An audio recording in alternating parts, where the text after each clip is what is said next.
매수시를 대비해서 잔금을 마련할 계획을 세운다. 약속한 날짜에 대금이 들어오지 않으면 당황스럽다. 대출받아서 잔금을 납부하려면 미리 대출 조건을 검토해 본다. 금융권 등에서 경락잔금을 대출해주는 경우도 있다. 잔금을 내지 못했다면 재매각 기일 3일 전까지 재매각 비용과 납부하지 않은 잔금과 연체이자를 부담하면 소유권을 취득하게 된다.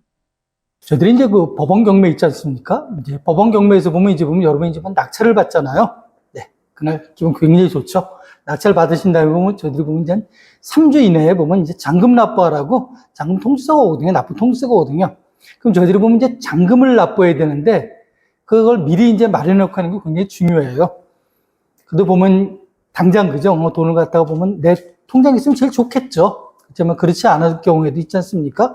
저걸 사야겠다 그러면 계약금 정도는 보통 통상적으로 10% 정도 하니까 그죠? 물론 제 경우는 이제 20% 정도 하지만 그래도 통상적으로 한 10% 정도 하지 않습니까?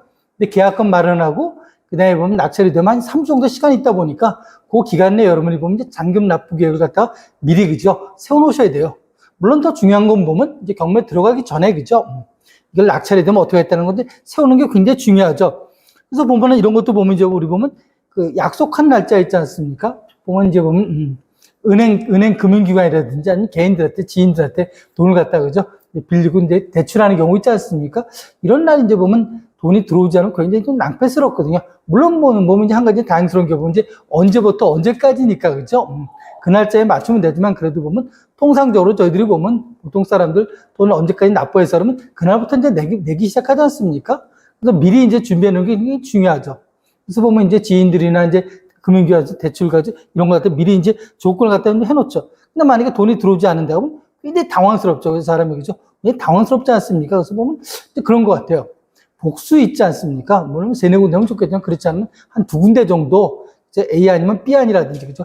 마련하는 게 굉장히 중요한 것 같아요. 사실 돈이라는 게 그렇지 않습니까?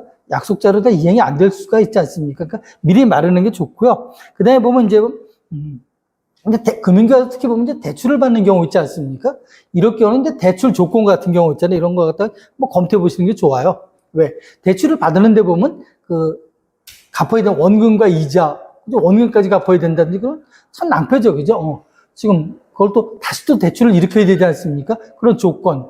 또 그걸 하면서 보면 이제 물론 이제 그럴 수 있죠. 낙찰 받으면서 낙찰받는 부동산을 나중에 보면 이제 담보로 넣는 경우죠.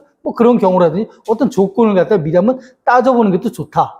그 다음에 보면 저희들이 이제 경매법정 있지 않습니까? 가게 되면 우리 보면 이제 시작한다든지 나올 때 보면 누가 그죠? 많은 종이 같은 거 나눠주죠. 그죠? 경매지도 주고요. 이제 금융권에 있는 사람들이 많이 와서 보면 명함도 주고 그래요. 그래서 그런 걸 갖다가 거기에다가 연락하는 경우도 있지만 사전에 그지 않은 경우 있지 않습니까? 금융기관 같은 거 미리 봐서 보면 경락잔금을 갖다가 대출해 주는 경우 있잖아요. 그래서 이제 아파트라든지 단독주택 다 틀리지 않습니까? 조건별로 틀리고요. 여러분의 신용 조건별로 좀 틀릴 수가 있겠는데 그래도 보면 그런 거 대출하는 쪽이 있으니까 금융기관에서 바로 대출한다든지 아니면 경락자금을 대출한다든지 그런 걸 알아보는 게 좋고요. 그 다음에 또 그런 경우 있잖아요. 근데 혹 이제 보면 만기가 있지 않습니까? 언제까지 내라는데 그날까지 돈을 못 내는 경우 있잖아요. 잔금을 못 내도 그죠? 그러면 거기서 그러면 그걸 다 몰수하고 다 끝내버리냐? 그러지는 않고요. 보면 경매가 한번 되지 않았을까? 그럼 보면 이제 어떻게 하는 거지? 재매가 가죠. 돈을 여러분이 만약에 못 냈다. 그리고 경매라는 게 보면 그로부터 한 보통 통상적인 경매는 한 3주마다 이렇게 한 번씩 한 달 미만죠. 그러니까 길게는 한 달, 적게는 한 3주 정도마다 다시 한번 경매가 시작되는군요.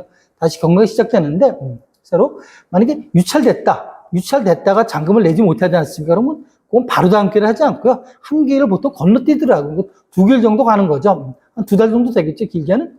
그때 보면 내가 길이지 않습니까? 그날 경매가 잡히기 전, 그죠? 경매 시작되기 3일죠. 3일 전까지, 재매가 기간 3일 전까지 원금하고 있지 않습니까? 보면 비용과 납부하지 않은 이자 있잖아요. 그거 이제 법원에 여러분의 경매계 있죠? 담당 1개, 2개, 3부 있지 않습니까? 그쪽에 확인해 보셔야 되는 거죠.